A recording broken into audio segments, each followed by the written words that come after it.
Welcome to this week's program of Healthcare Insight. You're on America's Web Radio, and we've been talking about healthcare reform in various shapes and sizes and forms. We spent the first 8 or 9 weeks talking about a program that I called MAGA Health and how to create a private free market system. Last week, we began to talk about the Republican Study Committee proposal that is just out, and we want to continue that discussion today.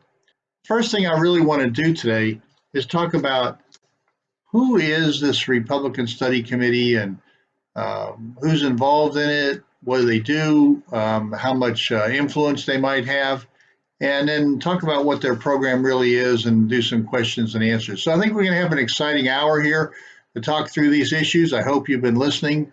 If you're just joining us on Healthcare Insight on America's Web Radio, we welcome you to this site, and I think you're going to find it interesting that over the next year, especially during this election year, healthcare is going to be front and center, and we're going to be talking about healthcare options and issues relative to changes in Obamacare, and depending upon the outcome of the elections a year from now, we may find us really in the throes of talking publicly about the options, and everybody should have a voice because it's so important to every family out there, to every individual, to every community, to every state, for people to be educated about the options and issues around healthcare reform.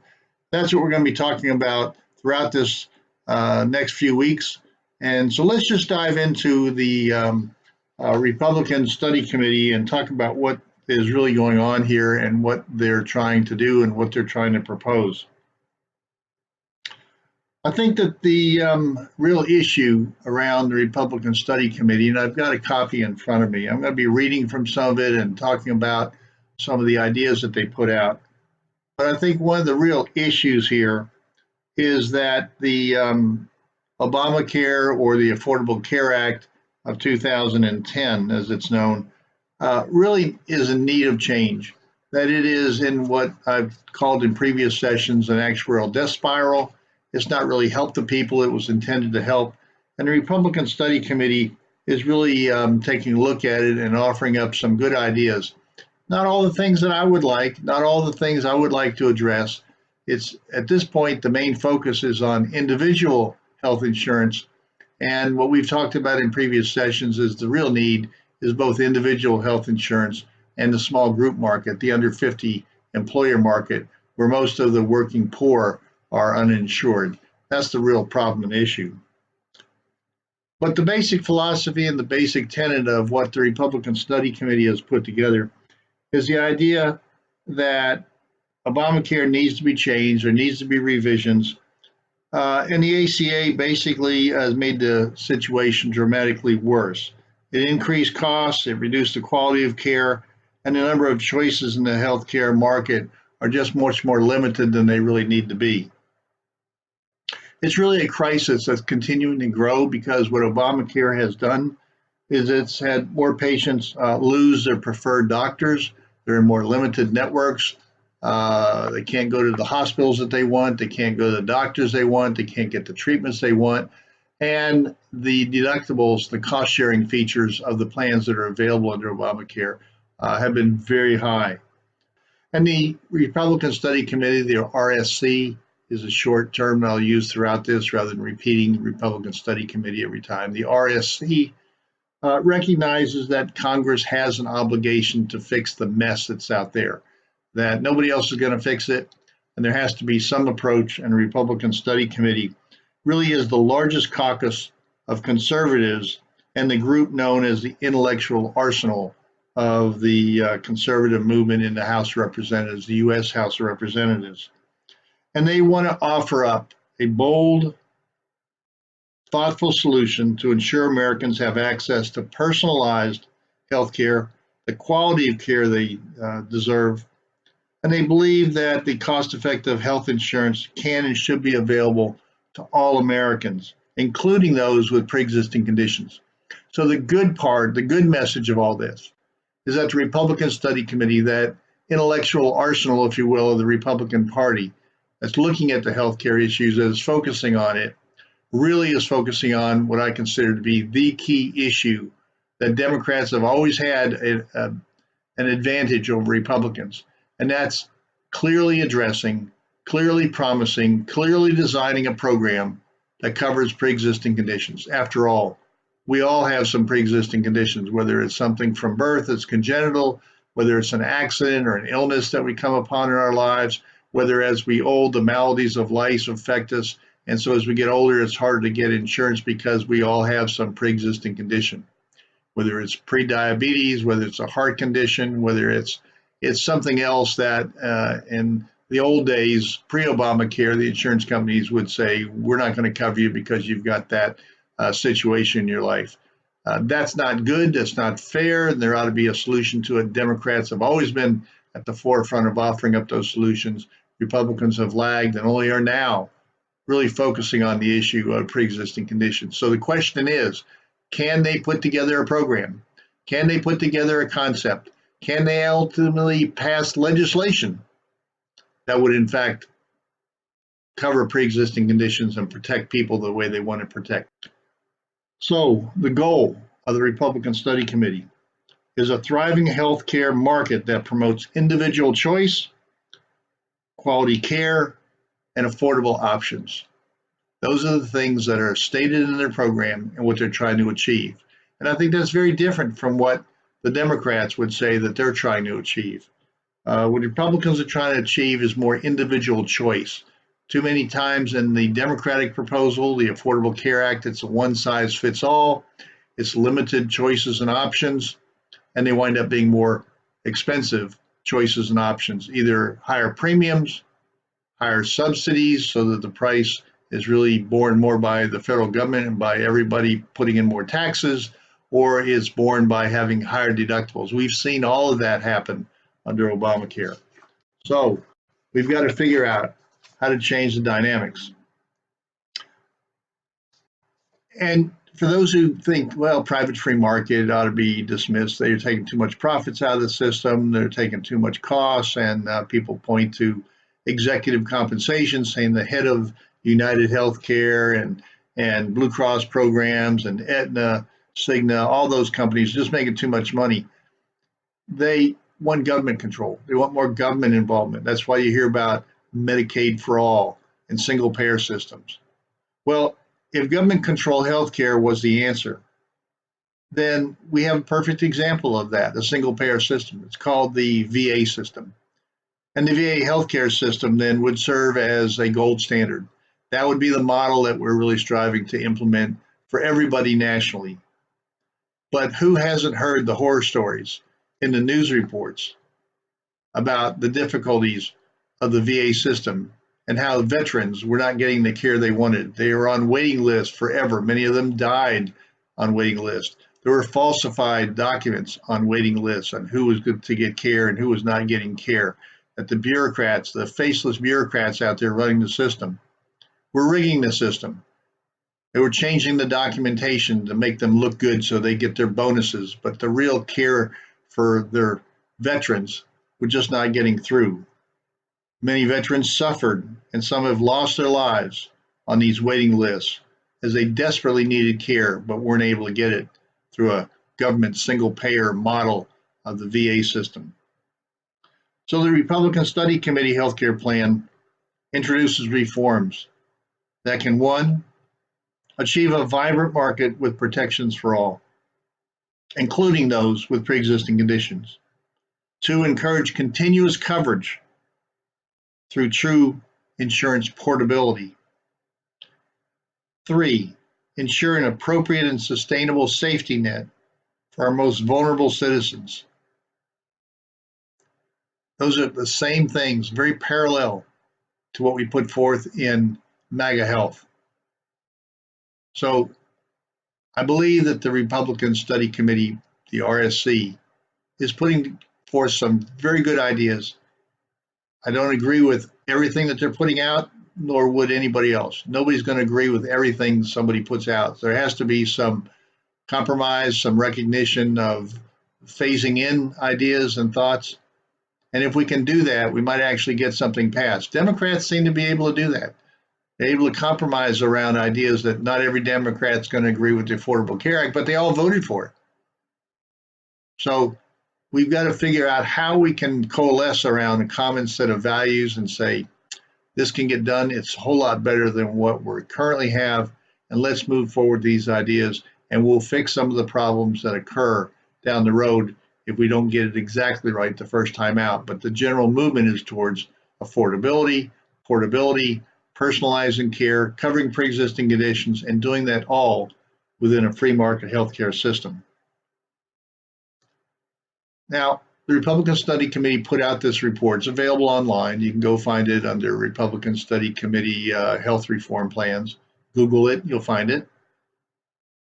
But that's not all. They also say in the report that there will be a second report. And a second report will start to detail some of the specific policy recommendations that would further reduce the costs. They've got a lot of ideas in this first report that reduce costs, but this first report is basically to lay the foundation for some of the ideas, the general concepts, general principles, the general direction, with specifics around that. But they're saying this isn't all. We're going to have a second report, and that second report will have even more details. So the RSC members refuse to ignore the current crisis and will never agree to turn America's healthcare system over to big government. Instead, the RSC will advance practical solutions to repair our broken healthcare system. If Congress will adopt these reforms outlined in this plan, then we can actually achieve a system that has personalized care and is a sustainable healthcare system driven by free market efficiencies. You know, when people talk about free market and the profits in the business, there's another saying that maybe puts it in better perspective. Profits aren't dirty. Profits are like a red flag that goes up and says, this is a good business. And competition tends to join in. And it's competition at the end of the day that ultimately drives down costs, creates new innovations, offers choices, offers options, and benefits the consumer. So if it's a profitable business, that's good. If we also have an open environment for new entrants into the market that can challenge the existing companies, can challenge the traditional companies, because there's another saying that all innovation really occurs from outside. Traditional players want to keep the status quo. New players are going to make the change and create lower costs and new options. Bigger companies will try to do that, but it really sometimes takes that gigging of a new player from the outside. That company is a little more hungry than others to expand their business, to be profitable and to grow and to take away customers.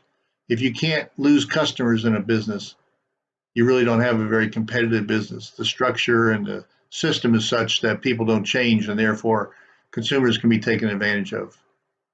So we're at the end of the segment. Come back and join us after the commercial, and we'll dig into even more of the Republican Study Committee health proposal. You're listening to America's Web Radio, and this program is Healthcare Insight. Be right back.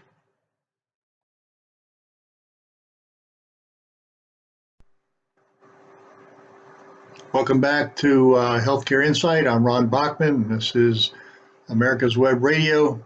We've been talking, and the main thrust of this program is health insurance reform, healthcare reform, but we've mostly been focusing on health insurance reform because that's really what Obamacare was all about. Any kind of replacement program really needs to start with health insurance reform.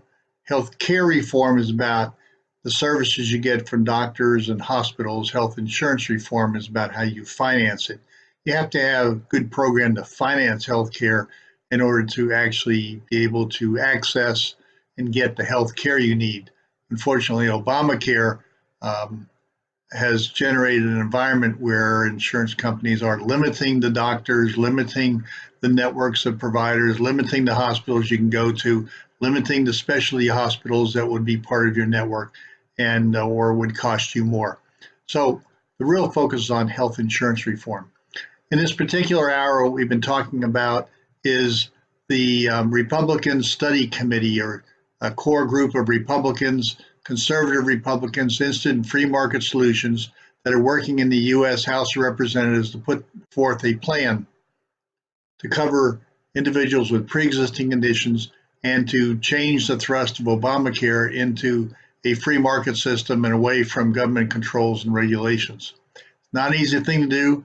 There's a lot of issues to take care of, but there is a report out from this Republican Study Committee. And we just went through that in the last segment, what some of their basic principles and initiatives and thrusts of their programs are for. Let's go through right now some of the questions, frequently asked questions of this program that they've laid out in the report. For example, it says, do you have plans to address other healthcare issues not covered in this initial report? The answer to there is yes, that this is simply a phase one. So if you read through the Republican Study Committee, or if you listen to the first segment, hopefully you're on here for the full hour of these broadcasts, that the Republican Study Committee expects to release at least 2 and maybe more reports that'll continue to detail, continue to bring in the ideas that are generated outside of the Republican Study Committee that are really consistent and compatible with the basic principles and ideas that the Republican Study Committee has proposed. So let's go forward and try to see what else is on people's minds as they've read through the Republican Study Committee. Next question. How does the Republican Study Committee plan provide protections for individuals with pre-existing conditions? This is obviously the number one issue in terms of coverage. I think any program the Republicans put up that's free market has to cover pre-existing conditions, or it's just a non-starter from the very beginning. I think that the second issue that needs to be addressed is not just individual coverage, but small group. That's where most of the people are. Now, so far, the Republican Study Committee does not do that second part, but it does do a very good, adequate approach, more than adequate approach on being sure that they are recognizing and covering pre-existing conditions. And that's what this next question is about. So let me read some of the answers that are given on the coverage of pre-existing condition. It says the Republican Study Committee plan is premised on the idea that protecting people with pre-existing conditions is more than just guaranteeing an insurance plan. The Republican Study Committee plan would provide protections to people with pre-existing conditions and also focus on access to affordability and quality of care. So it's not just getting people an insurance card, as many believe just expanding the Medicaid program provides an insurance card, but you can't get care when you really need it. So the Republican Study Committee is really trying to find ways not only to cover pre-existing conditions, but be sure that the price for the coverage that you get and the quality of care, in other words, the providers that you're able to access, really are of the highest level. So the Republican Study Committee takes a holistic approach to neutralizing the issue of pre-existing conditions. It's designed to do several things. First, provide more affordable insurance options so that people can easily access a plan they like. In other words, it's not just one size fits all. It's a program that allows for a number of options. So just because you have a pre-existing condition doesn't mean you want 100% full coverage at the highest cost. You may very well be maintaining your self and taking care of yourself, following your doctor's orders, taking your medication, and as a result, you can take a higher deductible plan that would be less expensive and meet all your needs. And or you may be able to set aside money in a health savings account or accumulate monies in a health reimbursement arrangement that would take care of the first dollar expenses. So the first thing is being able to be sure that people with pre-existing conditions have options that are affordable. The second thing is to enhance the portability of insurance to avoid gaps in coverage by providing guaranteed coverage protections and equal tax benefits in the employer and individual marketplaces. Well, there's actually several things in this point here. The first is portability. One of the real advantages of individual insurance is portability. In other words, it's not reliant solely on getting coverage from your employer. So you can change jobs and still have your insurance, and that's unaffected. Now, the other part that the Republican Study Committee has valued is and recognized is the idea that you may change jobs and move from state to state where there are different laws, different insurance companies are practicing differently in different states, and so you may need to change from one insurance company to another one, even though it's an individual policy. You're not able to retain it. So they have solutions and answers to that we talked about last week. The other part of this same point that they're making in their document is the equality of tax considerations between an individual policy and a group plan. Now, the way they do that is to promote health savings accounts and say that they are tax deductible, they are tax-free dollars that can be used to purchase a health insurance and or cover health insurance expenses.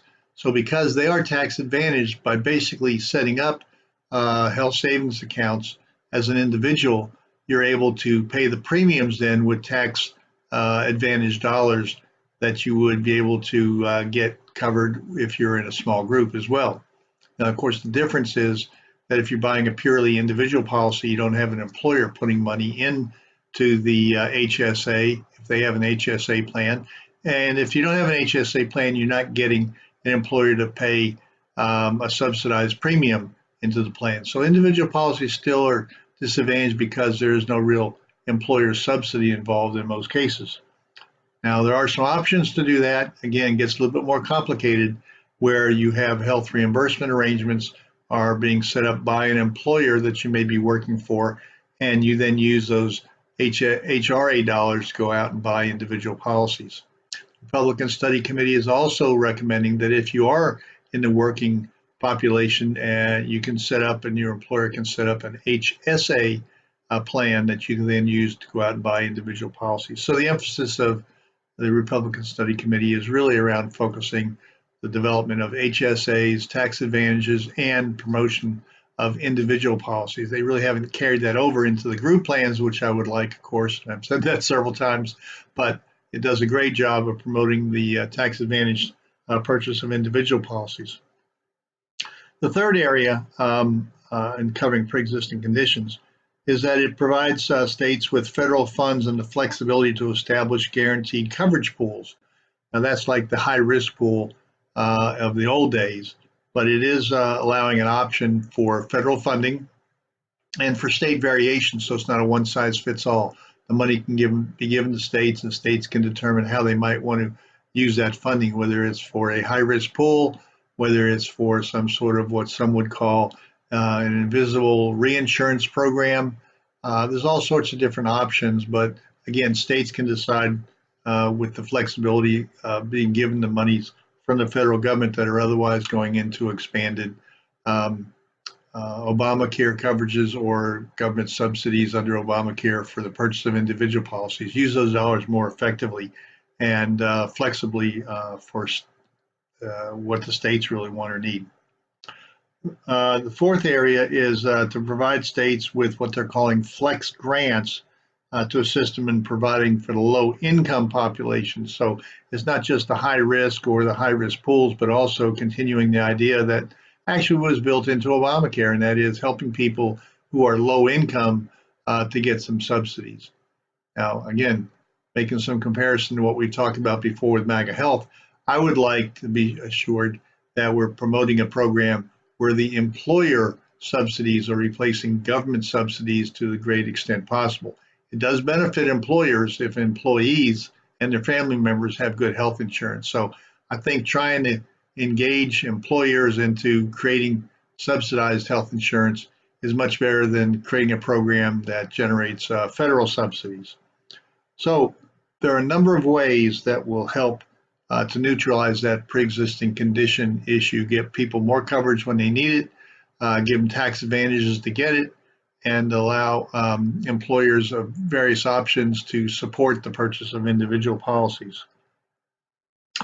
So the ACA actually compounded the problems of pre-existing conditions. While that was sort of a hallmark of what the program does, it really did not solve the problem. It solved it in terms of, well, you can get an insurance plan, you can get an insurance card, but it doesn't mean you're going to get coverage or have it, the financing for those services reimbursed easily. Because what it resulted in is a doubling of the healthcare premiums. So premiums went up between 2013 and 2017 by twice the original amount. So you had doubling of the premiums. And it also raised the deductibles. Now, if you got a pre-existing condition, you're going to have a lot of expenses up front. You're going to be going to the doctor's office more, taking more medications. And with Obamacare, in order to have affordable coverage, you had to have higher and higher deductibles. So if you've got a $6,000 deductible, it doesn't do you a whole lot of good to say, well, we're covering pre-existing conditions, because you've got a high premium and you've got high out-of-pocket costs. So, for example, what's called the Bronze Plan under the Affordable Care Act, the deductibles for 2019 are around $6,000 on average. That's kind of an insurmountable obstacle for many who need care, especially those with pre-existing conditions. So there are better answers than Obamacare for covering pre-existing conditions. But I think the general public thinks that, pre-existing conditions are covered under Obamacare. Well, you get a card, but can you really get into health care? So it really gets the people understanding a lot better whether or not you have health care reform or health insurance reform. And real health insurance reform would allow people to get the coverage, get the financing they need in order to get to real health care. Well, I think we're about the end of a session again, and come back after this next commercial and we'll continue to understand more about the Republican Study Committee proposal. Be right back.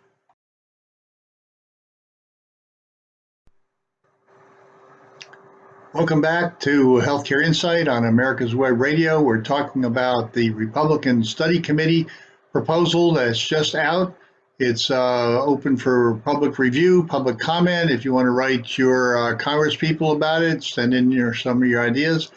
But this program is going to give you some explanations, some insights, some discussion, some background so that you can read through the report and maybe understand it a little bit better. So I think this is an exciting hour of really seeing the beginning stages of this next political campaign, where Republicans are finally talking about health care reform, health insurance reform, and how to change Obamacare.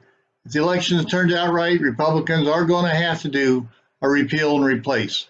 Obamacare is in a death spiral and needs to be replaced. So let's keep going into this. Let's get a better understanding of what some of the proposals are out there. This is going to affect you.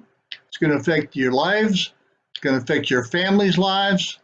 It's going to affect your employer relationship if you're getting health care through there, according to what these elections turn out. So this is important stuff.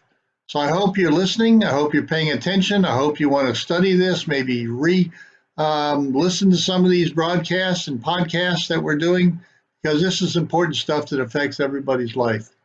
So let's continue with some of the questions that have come out about the Republican Study Committee to know and understand their answers and understand what some of the key points are.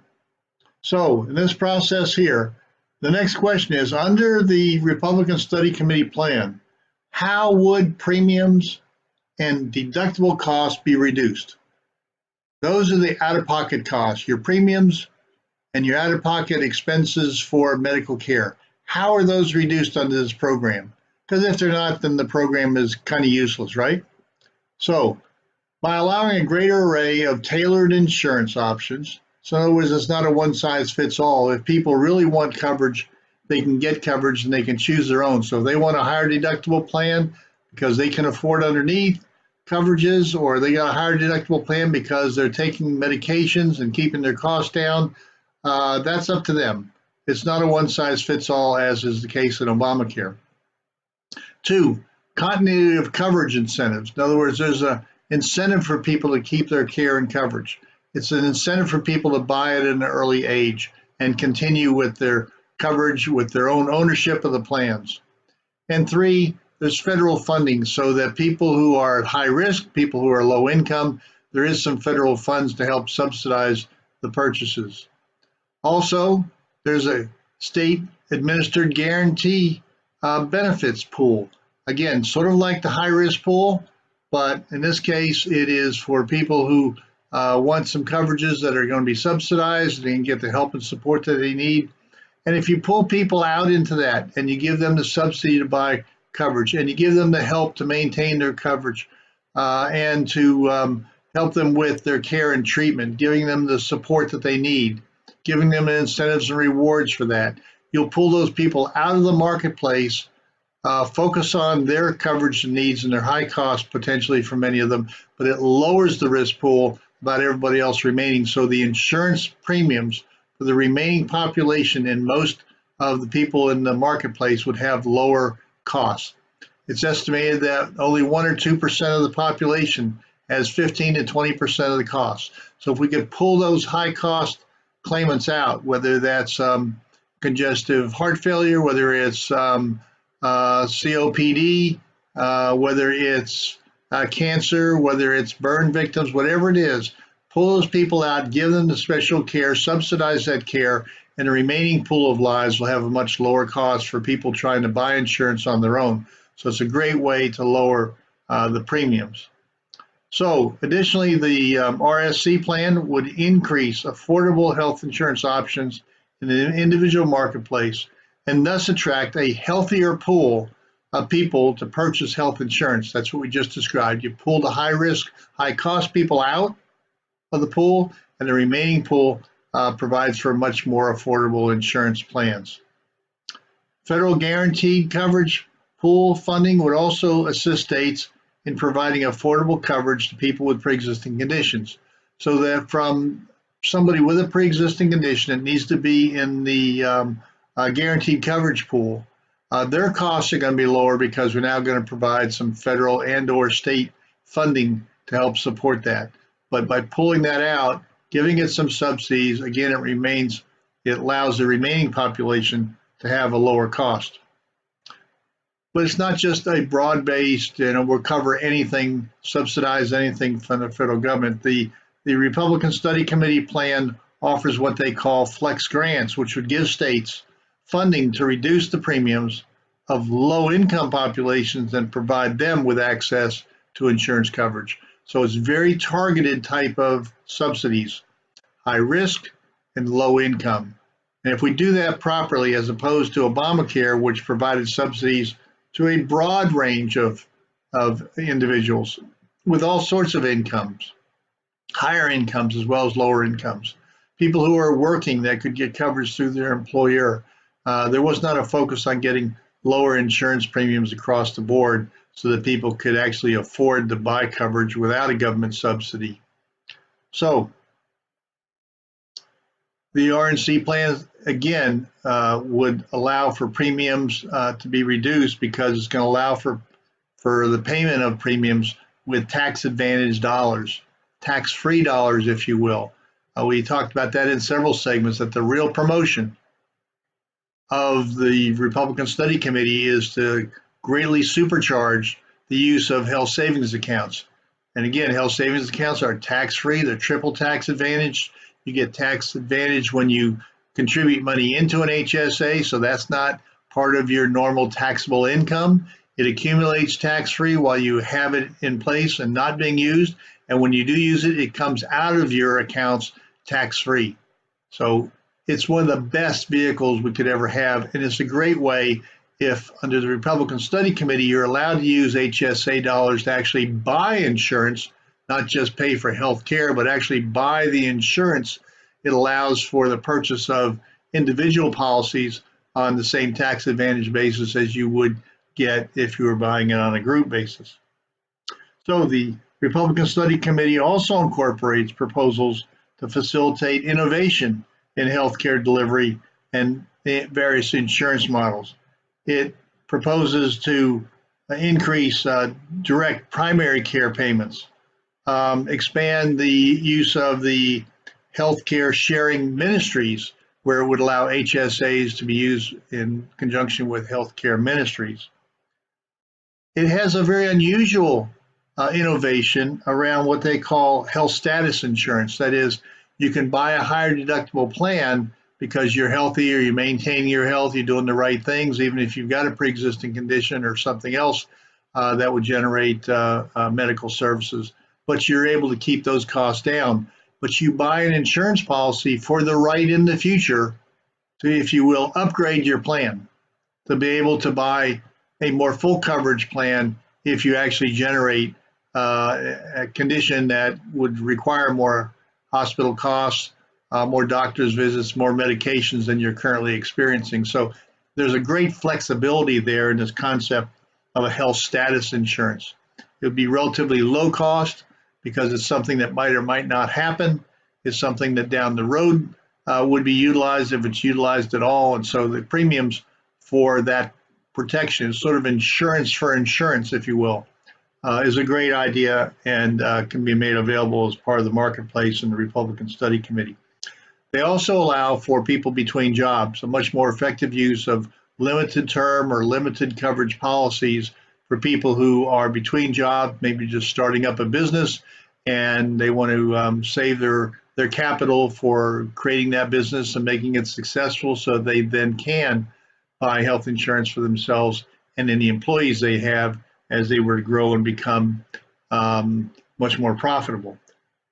So all these things together really will help lower the cost of insurance for the average American. It would lower the cost for people with high cost conditions because there would be subsidies for that. It would lower the cost for premium who are really low income because it would be subsidized for that. Now, I'll just add one other thing to sort of emphasize again the difference between this and the MAGA health we talked about. I think many of those low income people that the Republican Study Committee would be suggesting subsidies for are really the working poor. And I would prefer, instead of adding more and more subsidies onto the low income, that we recognize they're with employers and encourage the employers to buy insurance programs where the employer is providing some subsidy. And if that's not enough, maybe then some state or federal funding could go in addition to an employer subsidy. But let's not forget about employers want to provide insurance. They're willing to provide some subsidy. They just need to have lower cost health insurance to even offer it up to employees so that they don't feel they're being locked in to some ongoing high cost that they have no real control over. So all these things together would provide a great benefit for creating affordable health care in the marketplace and with lower deductibles. The Republican Study Committee plan is essentially designed to do the opposite of Obamacare. Despite its good intentions, Obamacare, the ACA, actually reduced the incentive for people to purchase insurance. As we noted many times, it has high cost, required people to buy things they didn't want to buy. It had high deductibles. And so people really weren't all that excited about buying it. Yes, they could get coverage when they needed it. If they wait the very last second, they had an opportunity to buy in and get coverage, but didn't encourage people to really buy insurance or create this risk pool that Obamacare had envisioned where people would have lower costs because everybody is in there. They had good intentions, but as we know, the road to hell is paved with good intentions, and that's sort of what happened with Obamacare. They may have had some good thoughts, but it really didn't lead to a good outcome for many people who were hoping that they would have insurance coverage in an affordable way. So while the Affordable Care Act legally required Americans to obtain insurance, millions simply opted to pay the mandate's penalty if they could even collect it from you, because it could only be collected through a reduction in your tax refunds. So if you didn't have any refunds, there was no way they could collect that money from you. They couldn't garnish your wages. They couldn't come after you with a bill that you expected to pay.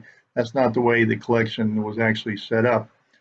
So rather than purchasing a plan featuring skyrocketing premiums, cost prohibitive deductibles, and lower quality of care, people just opted out of having their insurance.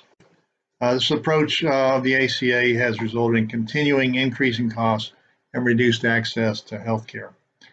The Republican Study Committee plan, on the other hand, has a proposal that would, one, increase access to more affordable and useful insurance options. We talked through how those options would work and what some of the new inventive, creative ideas are, and also to make health insurance more portable so that you buy individual policies, didn't rely on being employed. And three, would reward individuals who have maintained continuous coverage and provide protections for people with pre-existing conditions. So I think at this point, we are now at the end of another segment. And what I'd like to do now is take a break. We can come back and wrap up in our last 15 minutes. We're going to wrap up the ideas of how do we continue to analyze and study the effectiveness, the potential, the likelihood, the possibilities of something like the Republican Study Committee actually coming to fruition. We'll be right back.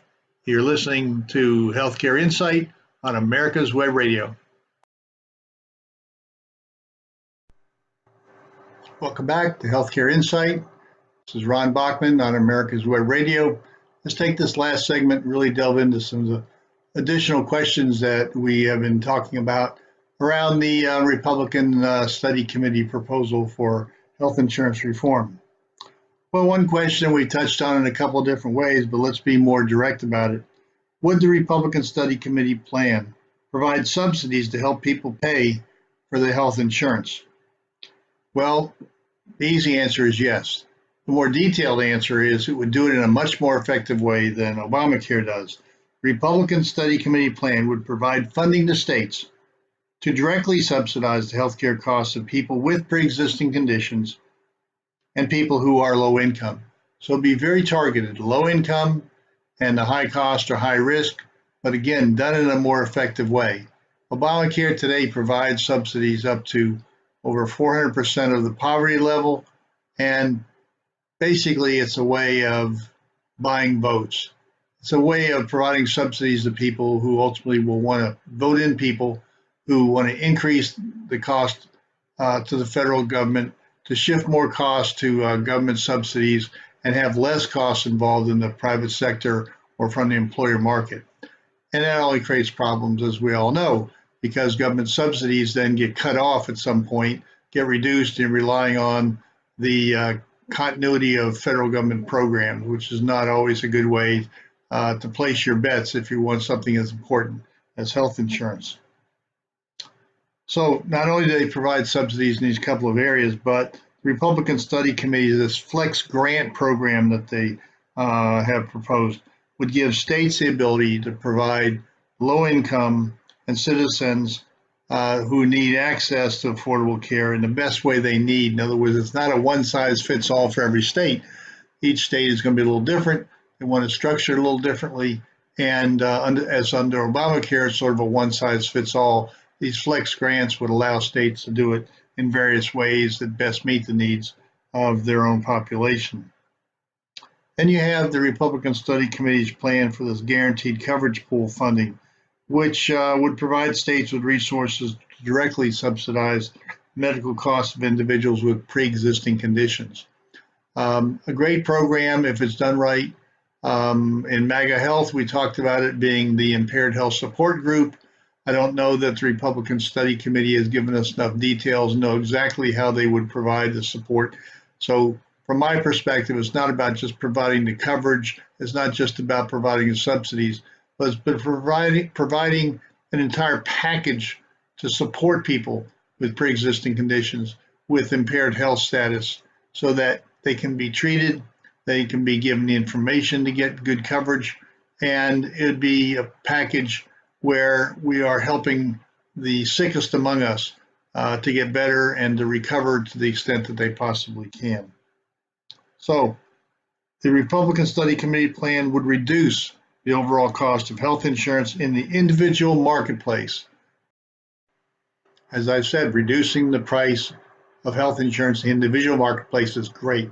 I just hope that at some point along the way, the message to the Republican Study Committee and any other Republican proposal that's put forth also recognizes the need to lower the cost of health insurance in the small group marketplace. It's a great place to get subsidies, additional participation by employers, and to establish a strong working environment with the benefits that would keep people healthy, productive, and active, and support their families' needs for health insurance as well. So it's not just individual health insurance for the worker, but it's health insurance for the entire family. Now, let's go on and talk about this key issue that's underlying almost everything in the direction of the Republican Study Committee, and that is health savings accounts. So how would the Republican Study Committee expand the use of health savings accounts? Well, it does it in a number of ways. It really supercharges the health savings account proposal. It changes the existing program in a number of significant ways. So first and foremost, the Republican Study Committee plan would increase the health savings account contribution limit in order to give Americans greater control over their healthcare dollars. So under current law, for example, expanding the use of HSAs, under current law for 2019, $3,500 may be contributed to HSAs for an individual and $7,000 for a family. Now that's a lot of money, but insurance costs these days are much higher. So if you're going to equalize the treatment between employer coverage and individual coverage as far as making them both tax advantage, those dollars really need to go up and go up substantially. So according to the Kaiser Family Foundation, the average annual family premium per enrolled employee for an employer-based health insurance coverage in 2017 even was about $18,000. A little bit more than that, but say $18,000 just to round it off. Well, the Republican Study Committee plan would dramatically increase the health savings account contributions to $9,000 per individual and $18,000 for a family. So basically, if an employer was to contribute, instead of contributing to an employer-based health insurance plan, but contribute those dollars to a standalone HSA that the employee then can go out and purchase an individual policy on a tax advantage basis, they need the amount of tax advantage dollars that would actually allow for that. So the $9,000 and the $18,000 gets us to the average amount. And for a family deciding on what kind of coverage they want in most geographic areas, in most amounts of reasonable coverage, reasonable deductible levels, those should cover the purchase of an individual policy. So critically, under the Republican Study Committee plan, individuals would be able to pay for their premiums with these pre-tax dollars from HSAs. So it really makes a difference. It's totally different than what's available today on a tax advantage basis. The RSC plan would also greatly expand the usefulness of HSAs in a number of ways. First, it would allow working seniors or anyone on Medicare to have an HSA and continue to contribute to it. Today, you can have an HSA if you contributed to it and accumulated monies pre-Medicare, but once you become eligible for Medicare, you can no longer put any more dollars into that program. Medicare doesn't really cover prescription drugs or vision care in most cases. Some Medicare Advantage plans do, but for most people, they don't have that. So if you contributed to an HSA once you became eligible for Medicare, you'd be able to cover those expenses on a tax advantage basis. So that's a great expansion of the use of HSAs. The second expansion, individuals enrolled in other public insurance programs such as TRICARE, Veterans Administration, the Indian Health Services would also be able to contribute to HSAs. See, today that's not possible. It's not possible because in order to have an HSA account, you have to have an HSA eligible plan of insurance, and that's very much prescribed by federal law. So by removing that link between HSAs and a required plan design, you could then offer it up to some of the government programs, some of the union programs that have much richer benefits than are really allowed for under the current health savings account requirements that are established again by law. Another way to expand the use of HSAs is to have HSAs and retain access to retail or on-site medical clinics. Usually those clinics don't offer any deductible or cost sharing up front is very minimal. Under the strict interpretation of HSA eligibility requirements, that would eliminate the eligibility for HSAs because that plan would not qualify under the legal definition of a high deductible health plan, which is what is required to establish and maintain and contribute to an HSA. So it would eliminate that because many employers these days have on-site clinics that provide more cost-effective care for companies that have a concentration of employees at a given location. They can actually set up a clinic, hire doctors full-time or part-time, nurses full-time or part-time, and provide services to be sure that all the primary care services that need to be offered up to the employee and or their family are actually offered up at a lower cost than if they were covered under an insurance plan. But the problem today is that that would mean that you could not set up an HSA. The RSC plan actually eliminates that problem and allows HSAs to be set up even in those circumstances. There's another way. HSA eligible individuals age 55 or older could deposit their catch-up contributions, and that's allowed under current law. Catch up after you turn 55. In case you haven't been doing it earlier, you can now sort of provide additional payments into an HSA, but allow catch-up contribution into an HSA account. It would allow HSAs, HRAs, FSAs to pay for approved over-the-counter medications without a prescription. There's all sorts of confusion and problems, and they've changed these days what can be covered over the counter and what can't be covered over the counter. This really open up the door and allow, again, for much more effective use of HSA dollars or even over the counter prescriptions, with some limitations that it would not include homeopathic drugs, products, dietary supplements, or fitness equipment. And then the final item, and there may be more ultimately as this thing gets fully fleshed out by the Republican Study Committee. One final item is that HSA funds will be protected from bankruptcy proceedings. So if you go into bankruptcy for other reasons, HSAs are still going to be there to help you with your own healthcare costs. So there are all sorts of great items that in the Republican Study Committee. I hope we've touched on a number of them. I hope we've explained a few things. We have discussed some of the details. We haven't seen legislation yet, but hopefully some of these ideas will be put into actual legislation. Nothing's going to pass because we're in an election year. We know that election years, there's a lot of talk, but there's no action by Congress because they're just waiting for the next election to decide where they go, because the public votes will actually send them in a certain direction. So if you want these kinds of ideas, if you like these kinds of ideas, the Republican Party is the one that's promoting them in a free market.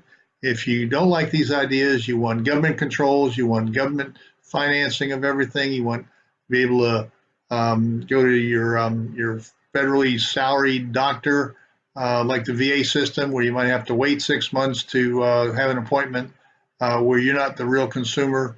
The government is paying for everything, so the provider really doesn't care so much about what your needs or interests are. They're getting money from the federal government, whether they treat you well or they don't treat you well. So with all that being said, there's got to be a better way to do things, and free markets always provide better answers, but the free market has to be done right. It has to be structured right. It has to be given the guardrails to provide some safety and security for the consumers that are using it. And I think this can be done. I know it can be done. There are proposals out there that will accomplish this. So I hope you've learned a lot about the Republican Study Committee.